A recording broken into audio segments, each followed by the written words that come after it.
kita imani Al-Quran bang apa nih bang ODGJ imani, cuman kita melihat konteksnya atau pemaknaannya kita lihat setelah kita melihat keseluruhan Al-Quran. Dia ada berfirman tentang neraka, dia ada berfirman tentang surga, sehingga kita dapat melihat ghadab dengan sifat rahmatnya, sehingga dapat kesimpulan begitu.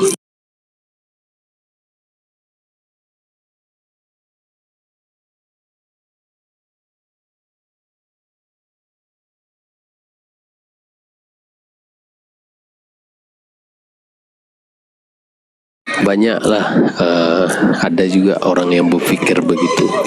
Ketika kita mengatakan semuanya bisa masuk surga dengan rahmat Allah, dia mengatakan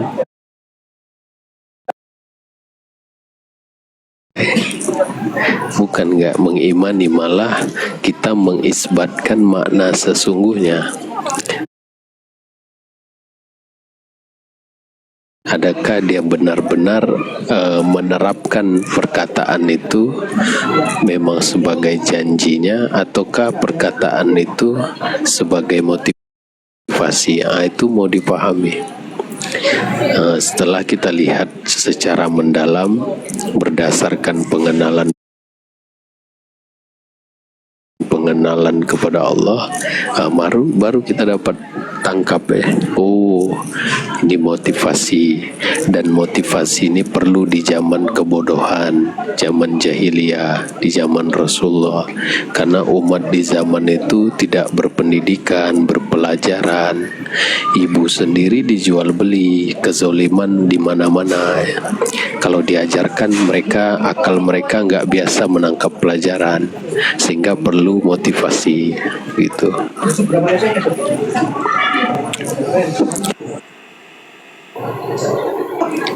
Waalaikumsalam Bang Bin. Bang Kholik, waalaikumsalam. Ustaz. Ya, Bang Faktor. Ustaz.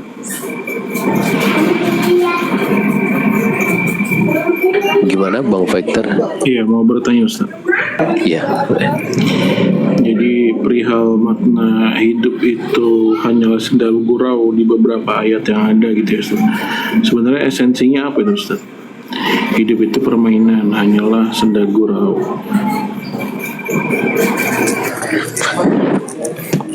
Ya, senda gurau itu maknanya lakonan lah atau drama di dunia ini. Karena hidup di dunia ini adalah aktualisasi atau terrealisasinya satu rahmat Allah. Jadi satu rahmat Allah inilah sehingga kita mengalami kepenatan, kesusahan, sehingga ada hasilnya kemudahan, kita dapat nikmat dari kemudahan. Tapi kalau di surga mana ada lagi penat, capek, enggak ada lagi sakit, enggak ada buang air besar, enggak ada buang air kecil.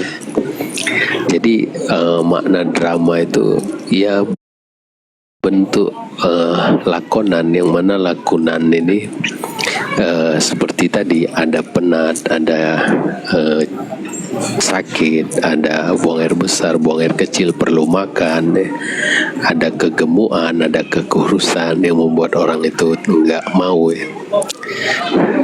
tapi itu adalah satu rahmat dia yang terrealisasi. Dia ada 99 rahmat lagi menunggu di akhirat. Itu bukan belakon lagi. Itulah yang Allah berfirman, hidup ini adalah drama atau soap opera, permainan atau play. Kampung akhirat itulah kehidupan kamu sebenarnya apabila kamu mengetahui. Jadi seperti satu orang main film di Jakarta, selepas habis film dia punya kehidupan di sebenarnya, ada anak, ada istri, dia nggak seperti lakonan itu ya. Begitu Bang Faktor. Iya, terima kasih Ustaz. Tapi kalau menyikapinya seperti ini bagaimana Ustaz? Jika ketika seseorang belum bisa menyikapinya bahwasanya setiap orang itu berperan, dia nggak mungkin bisa bersenda gurau gitu, Ustaz. Namun ketika seseorang itu menyadari ya bahwasanya dia adalah bagian dari setiap peran, baru dia bisa mungkin bersenda gurau gitu, Ustaz. Kira-kira seperti itu deh, Ustaz. Poinnya adalah dimana ketika seseorang itu sadar ya akan dirinya ini di sini sebagai apa, seperti itu, dia baru bisa sedang gurau. Berarti itu ranah kesadaran. Nah, ada orang yang menyadari itu hidupnya adalah drama atau senda gurau, ada yang tidak menyadari, tapi pada hakikatnya atau pada kebenarannya ya namanya hidup adalah senda gurau, satu drama. Makanya Stephen Hawking mengatakan, adakah hidup ini adalah satu drama di dalam satu komputer besar, dan kebebasan memilih adalah illusion, hayalannya. Jadi kalau ranah kesadaran pemaknaannya ya bisa diterima, tapi kebenaran hidup ini adalah drama, yang sedar maupun yang nggak sedar itu adalah drama senda gurau. Begitu Bang Victor. Contoh sederhana adalah mungkin ketika melihat orang berkelahi dengan hal sepele lah, Ustaz. Gitu ya, mungkin dengan orang yang di sisi lain dalam melihat itu, ya mungkin hanya bisa jadi tertawa begitu ketika melihat itu gitu, dimana misalkan kedua hal sosok ini mungkin tidak melihat ataupun belum menyadari bahwasanya dia ini bagian dari peran itu. Tapi adapun juga memang balik lagi ya Ustaz, yang bahwasanya memang dia sendiri yang melihat itu bagian dari grand design juga, dan kejadian itu juga dilihat bagian dari grand design juga. Saya memang siapa yang jadi pertanyaan yang bisa bersenda gurau itu kan gitu, karena kayaknya nggak semua orang bisa gitu ya Ustaz ya.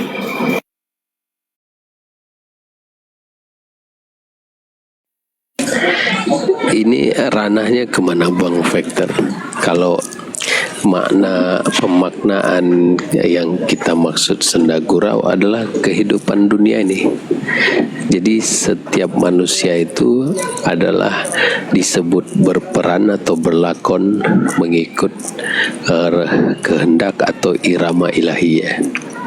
Karena semuanya udah ditetapkan, udah dikehendaki, masing-masing mengikut dalam Al-Quran, sudah ada buku kehidupannya yang tergantung di lehernya secara spiritual.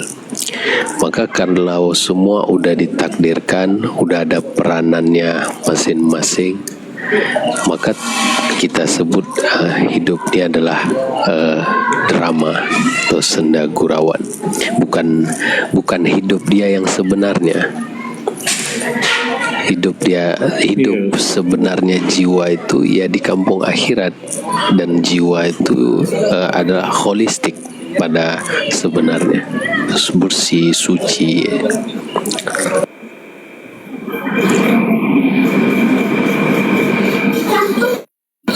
Iya, benar Ustaz.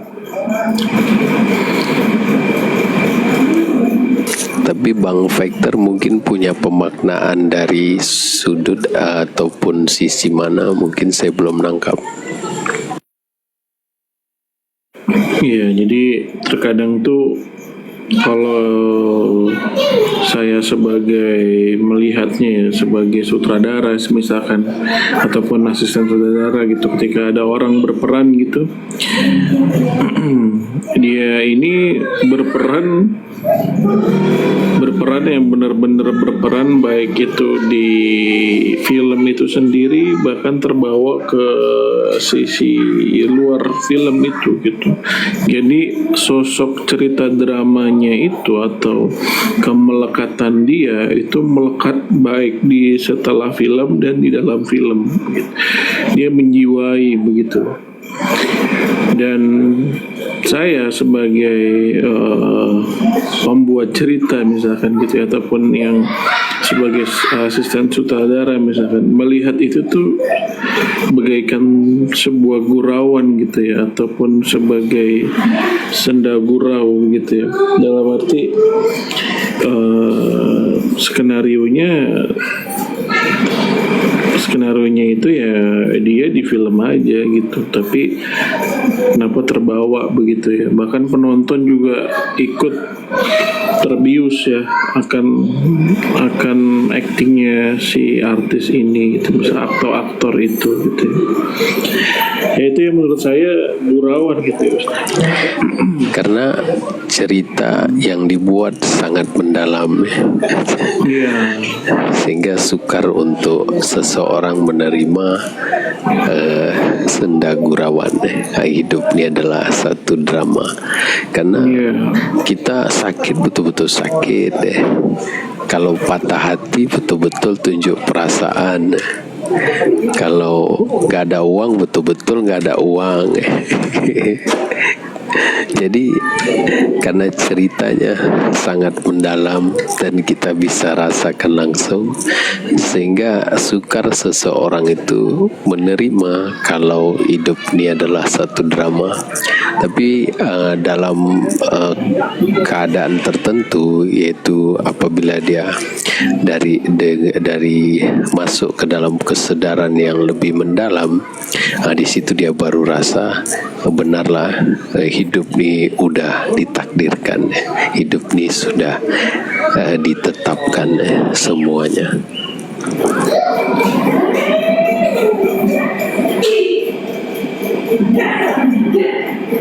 Waalaikumsalam Bang Muhammad, Bang Abdi.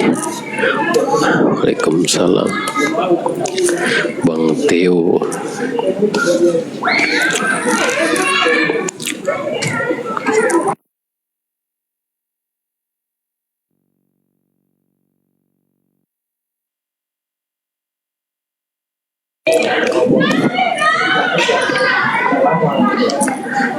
Ada lagi Bang Victor, Bang Dedi, atau yang di bawah pun boleh.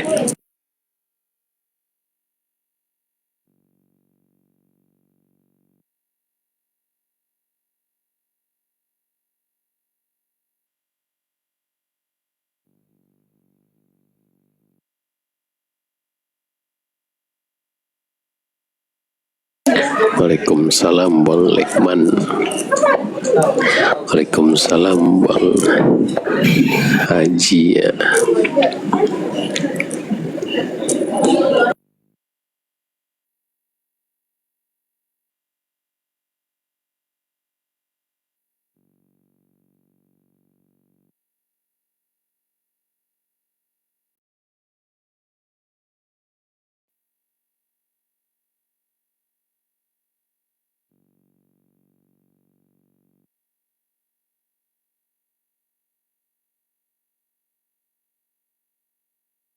Waktu itu kita sudah didesainkan ya dalam grand design gitu, dimana menyikapi sebuah ketetapan dengan usaha yang sedang berjalan begitu, Ustaz. Itu gimana ya, Ustaz? Karena memang akan jadi ambigu ya, mungkin bagi sebagian orang, ketika sebenarnya orang dinyatakan itu sudah ditetapkan sedangkan dia sedang berusaha gitu. Nah, usahanya ini ya memang saya pahami betul ya, di mana takdir itu kalau sudah terjadi, kalau belum takdir ya belum terjadi gitu ya, dimana kita memang harus usaha begitu. Cuma memang khawatirnya dengernya dia separuh gitu ya, denger awal sampai nggak sampai ujung ya. Iya, jadi akan jadi hal yang terpotong gitu ya informasinya gitu. Ya. Waalaikumsalam Kak Aryani. Assalamualaikum Bang. Surjana. Waalaikumsalam Bang Baba. Selamat malam. Selamat malam Bang. Boleh tahu pokok bahasannya yang titik fokusnya apa ini sekarang? Ini bahasan kita ma'rifatullah atau ilmu ketuhanan di dalam Islam.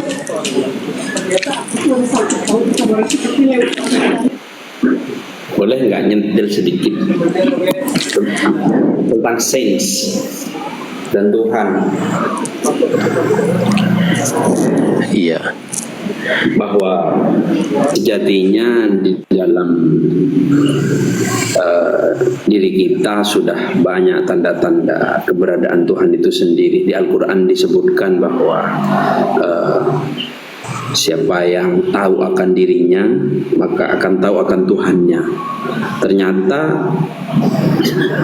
kalau sekilas saya baca-baca tentang sistem kerja tubuh, mulai dari organ penting, misal organ jantung, paru, lambung, otak, saraf dan lain sebagainya, itu merupakan orkestrasi yang sangat rapi, selaras dan harmoni.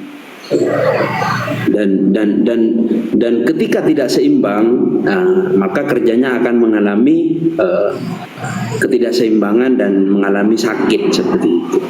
Jadi menurut saya siapa ini yang mengatur rancangan ini semua? Darahnya ada yang mengangkut oksigen dan makanan ke sel untuk dijadikan energi. Terus sistem pertahanan tubuh kalau ada gangguan ada yang melawan. Terus pergantian selnya jika ada yang rusak, replikasi DNA-nya sedemikian rupa detil sekecil itu. Ini kalau nggak ada yang menciptakan mustahil. Orkestrasi dari hormonal juga ketika kita mengalami stres, tekanan, pikiran, mental, itu hormonal akan tidak seimbang. Yang berperan di situ ada adrenalin, kortisol dan lain sebagainya yang sifatnya merusak bagi tubuh. Nah, ini kalau nggak ada yang mengatur mustahil ini, Bang Azwar.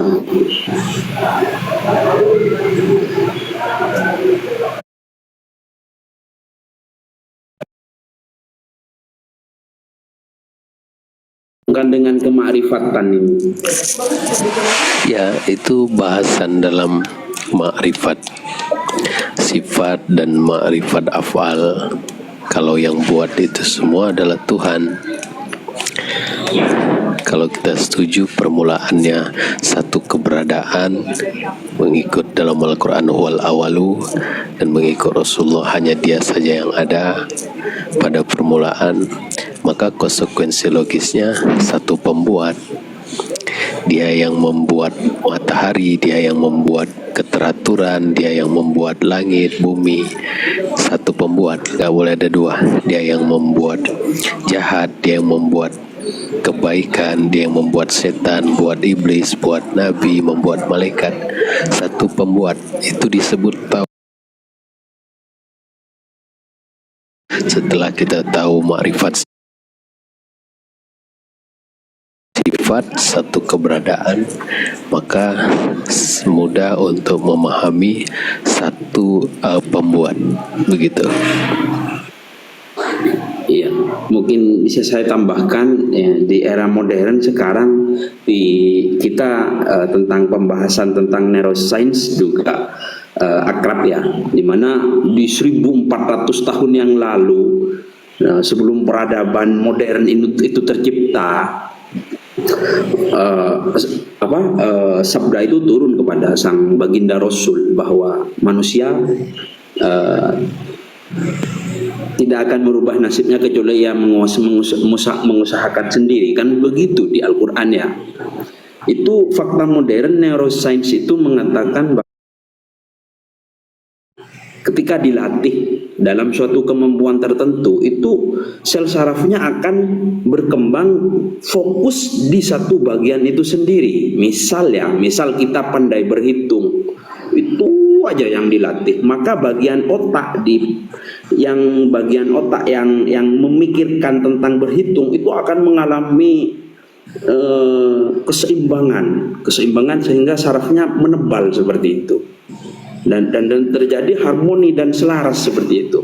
Kalau kita terbiasa stres, depresi, mengurung diri, malah otak berpikirnya malah semakin menipis, malah otak emosinya yang semakin berkembang seperti itu. Ini kan selaras sejalan dengan Al-Quran seperti itu, Bang Azwa.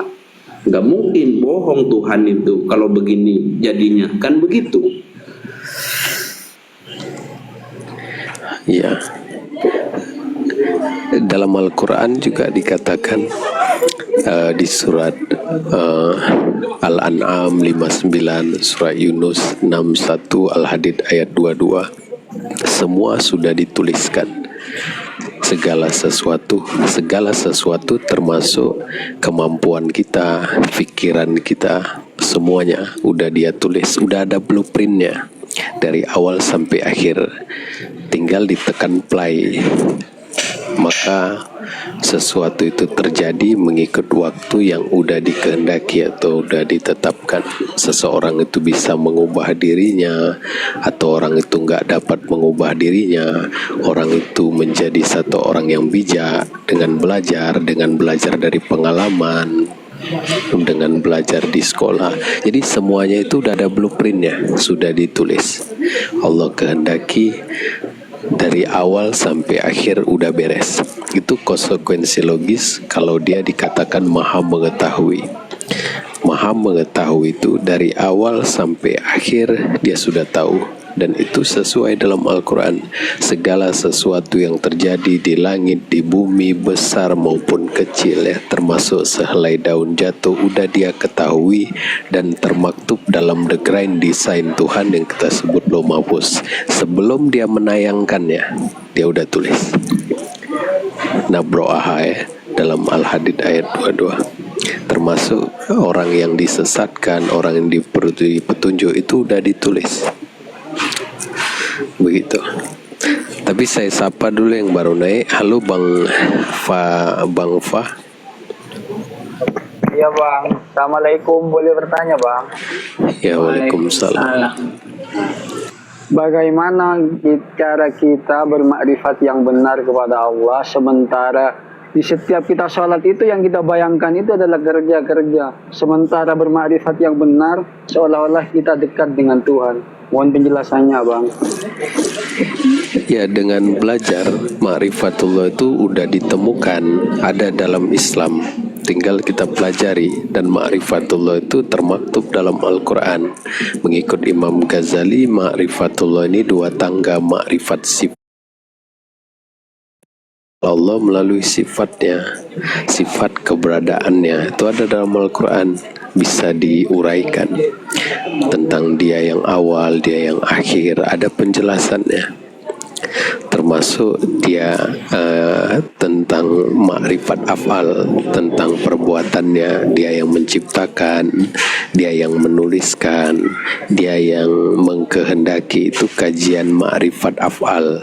Dan informasinya atau ilmunya ada dalam Al-Quran, bisa dipelajari. Jadi kalau kita mau mengetahui ma'rifatullah, ya melalui Al-Quran sangat jelas. Kalau kita belajar ma'rifatullah di luar Al-Quran, nah itu yang bisa jadi salah. Begitu.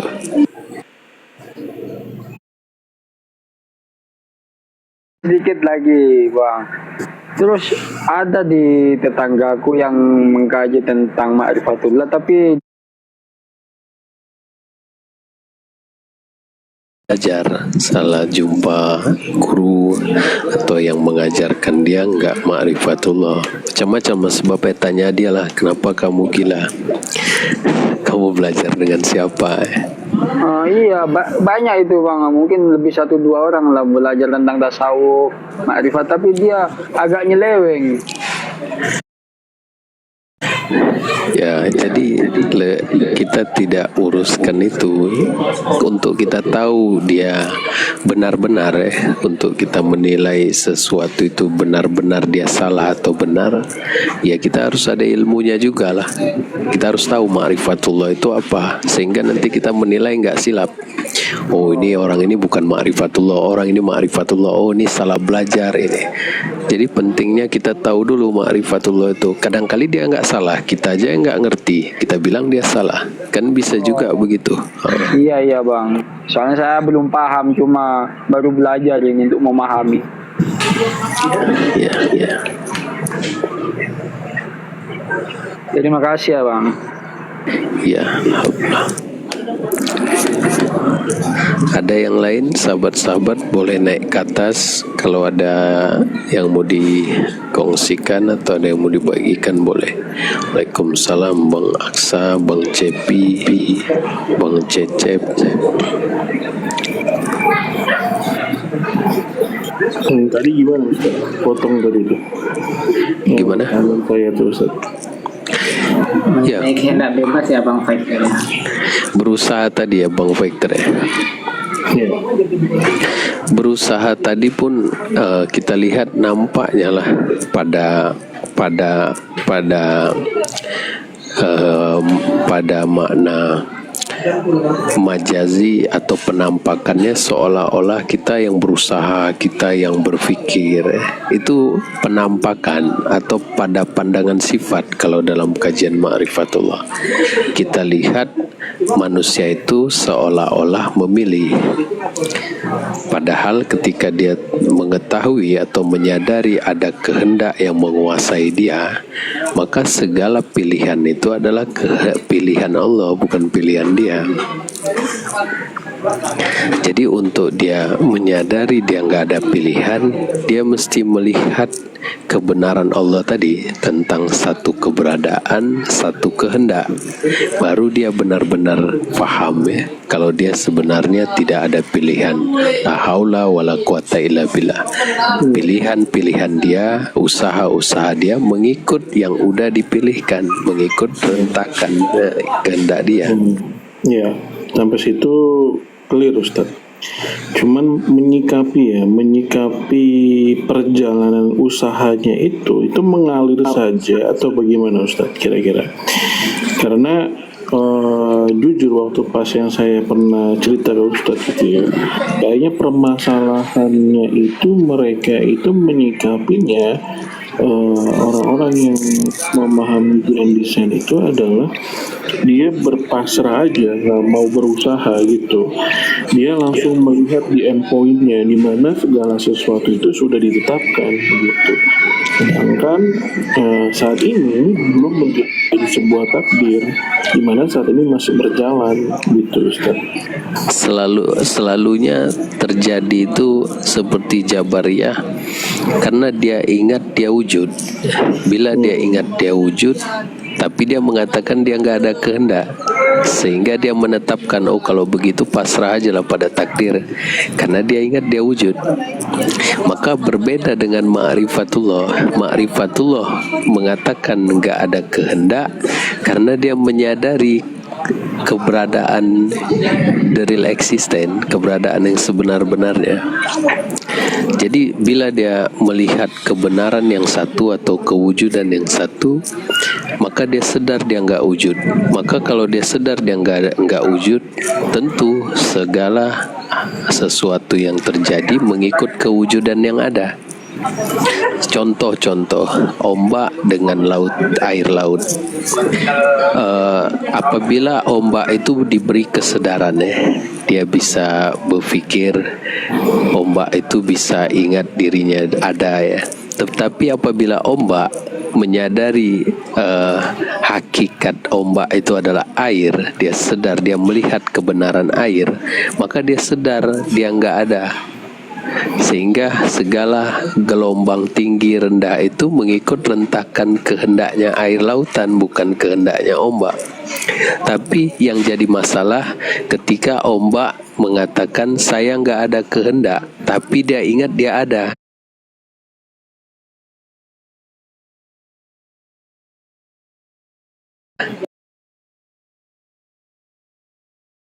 Seseorang mengatakan saya nggak ada kehendak, kalau begitu pasrah saja. Ketika dia menetapkan, karena dia ingat dia wujud, dia sadar dia wujud, dia ada hak, dia ada kepunyaan. Jadi paradoks, dia mengatakan dia nggak ada kehendak, tetapkan, kalau begitu aku pasrah aja lah, semua udah takdir. Paham nggak maksudnya? Iya. Kalau di saya Bang Victor, dari apa yang Abang sampaikan itu ya, saya menarik sebuah poin yang penting, yaitu adanya maha kesempurnaan Allah, di mana itu adanya orang Jabariyah, kemudian adanya orang yang berpasrah diri kepada takdirnya. Di situ kita bisa menarik poin pentingnya, yaitu ada hikmah tentunya, bahwasanya kalau kita di posisi mereka pasti nggak enak itu Bang. Jadi Jabariyah itu juga nggak enak, berpasrah diri, hidupnya nggak enak, nggak tenang pastinya itu. Jadi hikmahnya yang di belakang itu bagi kita bisa belajar dari dia gitu. Ketika kita sudah mengenal Allah, ya tentu jangan seperti itu gitu ya. Ketika kita mengenal sifat-sifat Allah, kita jangan seperti itu, berpasrah diri juga walaupun sudah ditetapkan. Ikhtiar tentunya ada. Kalau sudah kita lakukan semuanya, apapun yang terjadi ya kembali lagi ya, pemahamannya esok dan seterusnya itu adalah rahasia Allah. Jangan dipaksakan juga bagaimana jalannya, baik terhadap orang yang berpasrah diri, baik kepada orang Jabariyah itu. Nikmati saja seadanya menurut pendapat saya, dan saya selalu itu bersyukur dengan apa yang saya dapatkan sekarang. Apa yang saya dapatkan, saya tidak seperti orang Jabariyah, itu yang menurut pendapat saya, nggak tahu juga pendapat orang. Saya tidak berpasrah diri juga walaupun saya tahu tentang ketetapan tadi atau takdir tadi gitu. Itu poin yang saya dapat, poin penting hikmahnya gitu. Artinya apa, tidak sia-sia Allah itu menciptakan segala sesuatu. Allah itu maha sempurna. Menciptakan orang Jabariyah itu bentuk kesempurnaannya. Menciptakan orang yang berpasrah diri itu bentuk kesempurnaan Allah, itu menurut pendapat saya. Jadi poin pentingnya kembali saya tarik, yaitu hikmahnya pasti ada. Orang tidak berguna pun, orang duduk diam tuh juga ada hikmahnya, paling ada gunanya itu maksudnya. Itu kan rahasia Allah. Kita aja yang tidak tahu. Allah itu lebih maha tahu karena dia lebih mengetahui dari apa yang kita ketahui. Itu yang saya pikirkan gitu. Ya, ini saya setuju itu, Bang Deddy. Nggak ada isu ya. Cuma yang ini masalah ketika saya menyampaikan beberapa poin itu, dia mempertanyakan poin-poin itu sendiri gitu. Kalau kayak gitu berarti kita nggak perlu usaha gitu. Kenapa nggak perlu usaha? Saya bilang justru malah usaha, hasilnya nanti aja, kamu nggak perlu ngurus gitu. Kalau saya gitu ya. Tugas kita. Tapi kalau mau jawab secara keilmuan dari hikmah atau pelajaran, seorang itu pun nggak bisa pasrah kalau nggak ditetapkan Bang Faikta. Walaupun dia cakap kalau begitu pasrah aja lah. Untuk dia pasrah itu banyak syaratnya. Benar. Sedangkan dia berpasrah aja, dia berusaha gitu. Ya, kalau dia ditelepon orang, dia mesti bangkit, ya, pergi. Ya. Kalau dia ditakdirkan ada masalah, maka badan dia akan bangkit ya untuk menyelesaikan masalah. Mana bisa dia pasrah kalau enggak orang datang lempar batu ke rumahnya atau apa. Jadi takdir ini nggak bisa dibuat-buat.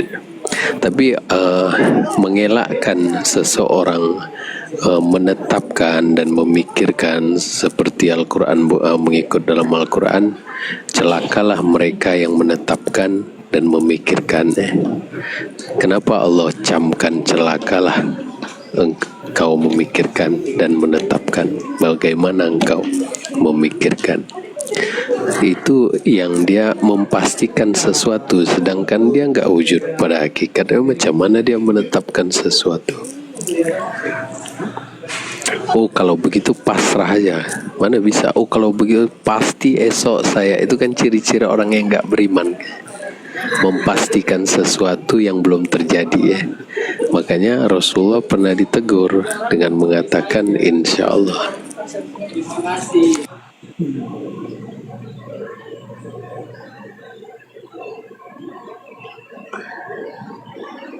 Ya karena semua itu kalau kita sandarkan kepada Allah ya kita tenang rasanya gitu. Segala sesuatu itu kalau Allah berkehendak ya seperti itu. Terus Bang, kalau kita tidak bermakrifat, apakah kita tidak masuk surga ini Bang? Surga neraka itu hak prerogatif Allah, dia yang putuskan.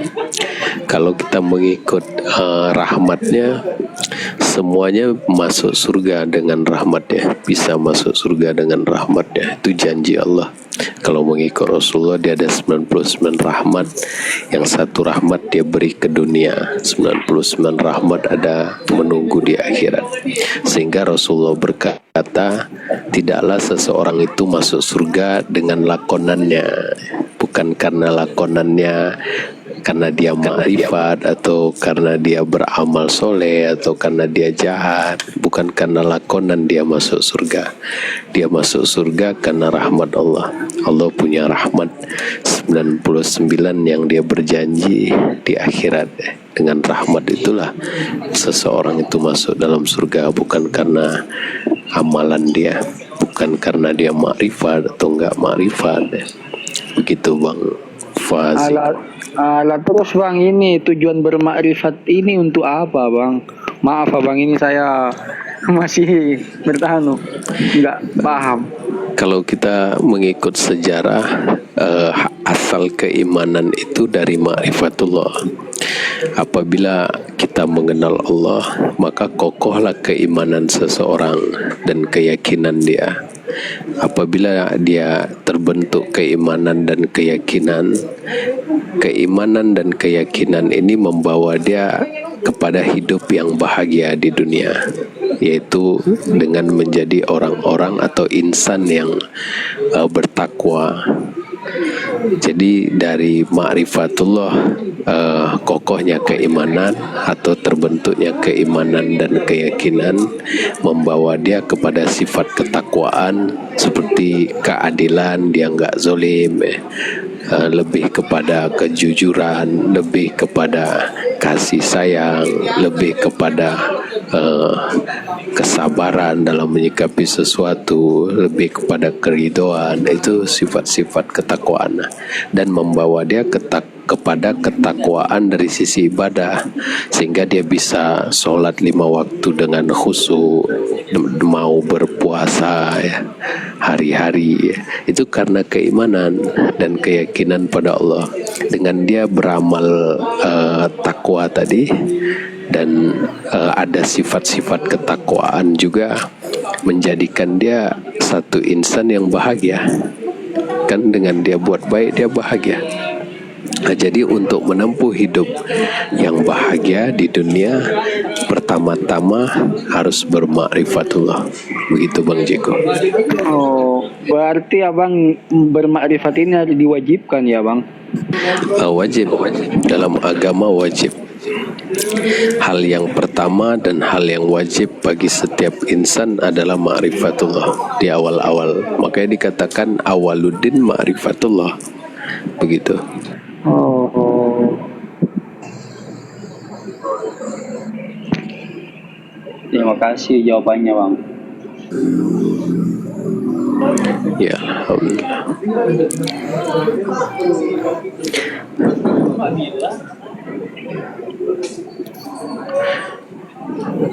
Ya, welcome sahabat-sahabat semua. Alhamdulillah. Ada lagi sahabat-sahabat yang di atas atau ada yang di bawah, boleh di tapping. Nah, kalau ada yang mau diketahui secara lanjut pun boleh naik ke atas. Waalaikumsalam Kak Serin.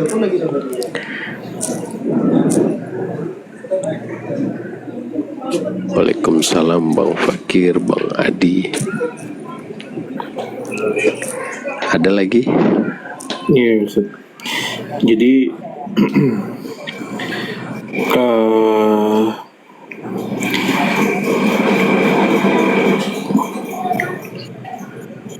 kebetulan kemarin tuh yang saya sering ceritakan ya, om saya itu ya Ustaz ya, di mana tempat saya sharing ya, ini kebetulan kalau apa yang dibahas itu sepertinya sepemahaman dengan Ustadz gitu ya.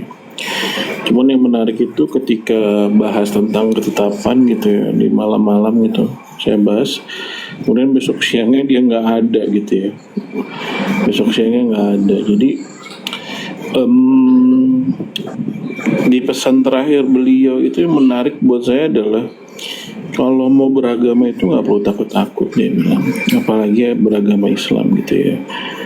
Selami aja sampai di dalam, jikalau memang berbelok gitu ya, dalam artian dibilang sama orang itu murtad, nggak perlu takut, dia bilang. Kalau emang murtad mudah aja loh, kata dia. Ya udah tinggal syahadat lagi. Ya, sesimpel itu mikirnya. Dan kebetulan saya juga melihat Buya Syakur ya, yang udah almarhum juga ya, pernah menyatakan di mana ya kalau memang beragama itu nggak perlu takut harus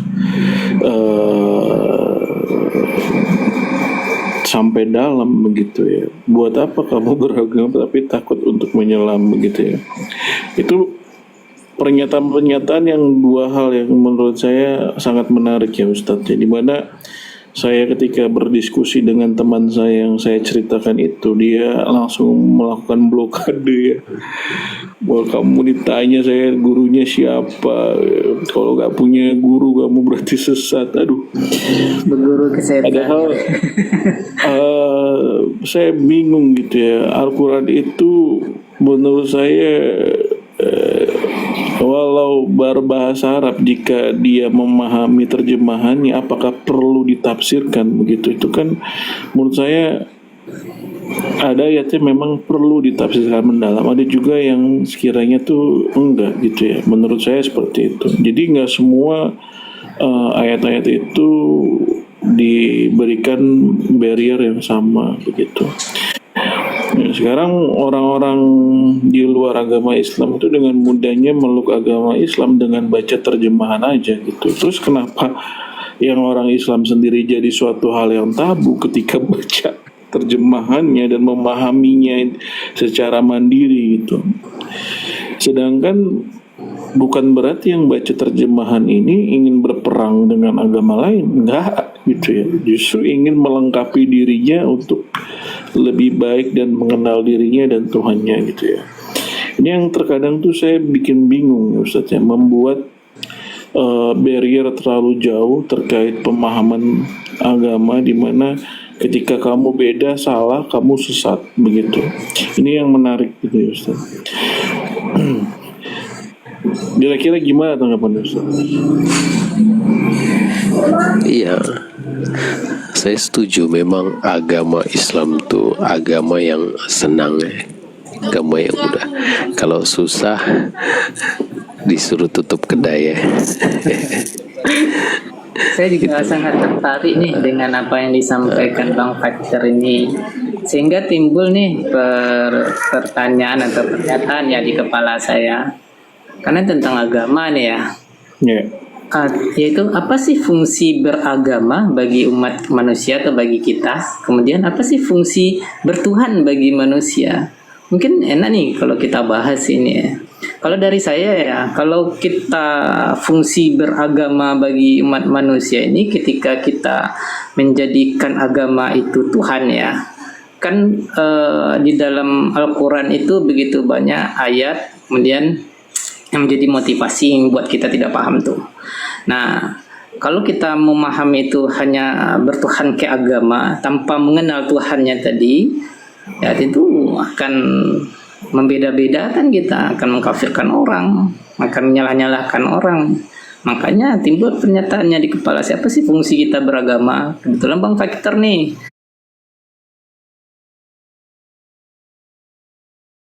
akan murtad itu, berarti kan masih menuhankan agama. Pemikiran saya begitu ya. Kalau saya sekarang berpikiran saya lebih bertuhan gitu. Nah, agama itu mungkin jadi wadah bagi saya, wadah saja gitu. Karena saya juga masih tahap belajar ya dengan Ustaz Azwa. Saya juga orang yang tidak begitu paham banyak ilmu agama juga. Nah, dari situ saya berpikir itu bahwasanya kalau saya bertuhan itu lebih tenang saya daripada saya bertuhankan ke agama. Kalau bertuhankan ke agama kan lebihnya ke syariat nantinya. Itu ada motivasi di ayat Al-Quran. Ya, mungkin Ustaz Azwa bisa menjelaskan maksud pemahaman saya mungkin menurut interpretasi yang saya sampaikan. Iya, memang dulu saya ingat Islam itu susah ya. Dulu kita harus ada standarisasi, harus tahu ilmu-ilmu alat, ilmu nahu, saraf, bayan, balaghah, mantik, usul fiqh, usuluddin, macam-macam lah. Harus menguasai semua itu ya. Jadi sangat susah seseorang untuk melihat kebenaran Al-Quran harus dengan menguasai itu semua. Tapi setelah saya paham berkenaan ma'rifatullah, kebenaran Al-Quran itu sangat simple sederhana, dan dia sebagai hudalinas dalam Al-Quran dan hudalil muttaqin. Sehingga kalau kita lihat ada profesor dan ada orang-orang yang bukan Islam melihat kebenaran Al-Quran dengan membaca Al-Quran melalui terjemahannya. Tidak ada dia menguasai bahasa Arab, tidak mesti dia menguasai nahu, saraf, bayan, balaghah. Malah kawan-kawan saya yang menguasai nahu, saraf pun pemaknaan Al-Quran pun lari, banyak yang lari ya kemana-mana ya, malah berputar-putar, berbelit-belit ya, malah membawa dia makin bingung, yang dia pun kadang kali sadar nggak sadar dia dalam kebingungan ya. Jadi agama itu nggak seperti itu ya. Dan saya setuju lah seperti Bang Fighter katakan tadi, Bang Dedi juga, agama itu sangat simpel ya, senang ya. Cuman agama udah menjadi asing ya bila kita cakap agama, yaitu dimulai dari ma'rifatullah, maka orang asing dengarnya, oh jangan, syariat dulu, lalu tarikat, hakikat, ma'rifat Padahal agama itu dimulai dengan ma'rifatullah yang membentuk keimanan dan keyakinan seseorang, dan dari keimanan dan keyakinan membawa dia kepada pertukaran dari sisi akhlak dan membawa dia kepada ibadah Jadi itu agama kalau dalam sejarah, kalau kita lihat runutannya. Tapi sudah jadi asing, kita didoktrin dengan hierarki tadi, syariat, tarikat, hakikat, ma'rifat, begitu. Iya, karena itu disebabkan interpretasi kita yang menangkap penafsiran penjelasan dari guru-guru itu kan berbeda-beda tuh pemahamannya, karena beberapa penafsiran. Ya begitu. Tapi kalau kita bertuhan, mengenal Allah, hal itu tidak ada gugatan atau tidak bisa digugat, terutama mengenai sifat-sifatnya Allah gitu. Nah, kalau tentang agama, motivasi itu banyak paradoksnya gitu. Jadi lebih ini ya, sebenarnya simpel ya kalau kita sudah mengenal dua-duanya berartinya ya Ustaz ya. Tapi kalau satu aja kayaknya apa jadinya ya? Berat ya. Kalau cuma satu aja. Satu maksud saya tadi itu yang mempelajari tentang ya syariat sesuai yang disampaikan para ulama, sesuai yang disampaikan para ustadz dalam berceramah. Ya nanti di atas ilmu itu ada lagi ilmu ini, di atas ilmu itu ada ilmu ini lagi. Kemudian timbul pikiran adanya gugatan. Masa ya Allah seperti itu? Namun ketika kita sudah belajar mengenal Allah, karena awalnya kan bagusnya mengenal Allah dulu, bukan syariat dulu. Nah ternyata amannya di situ gitu, simpelnya di situ, tenangnya di situ kan. Benarlah kata Bang Azwa atau Ustaz Azwa bahwasanya untuk beragama itu pertama kalinya ya ma'rifatullah dulu gitu, kenali Allah dulu. Itu urutan yang ininya, yang terbaiknya ini. Dan saya merasakannya gitu. Kalau dulu mengenal syariat, mengenal ilmu agama dari ceramah ustadz, begitu banyak pikiran kritis saya gitu. Buat saya resah, tidak tenang gitu kan. Akan menyalahkan ustadznya. 1000 yang ustadz sampaikan kebaikan, gara-gara satu kesalahannya, wah hilang itu semua gitu kan. Saya salahkan. Bilang ustadz itu saya salah, bilang ustadz inilah. Namun ketika ma'rifatullah disampaikan ke saya,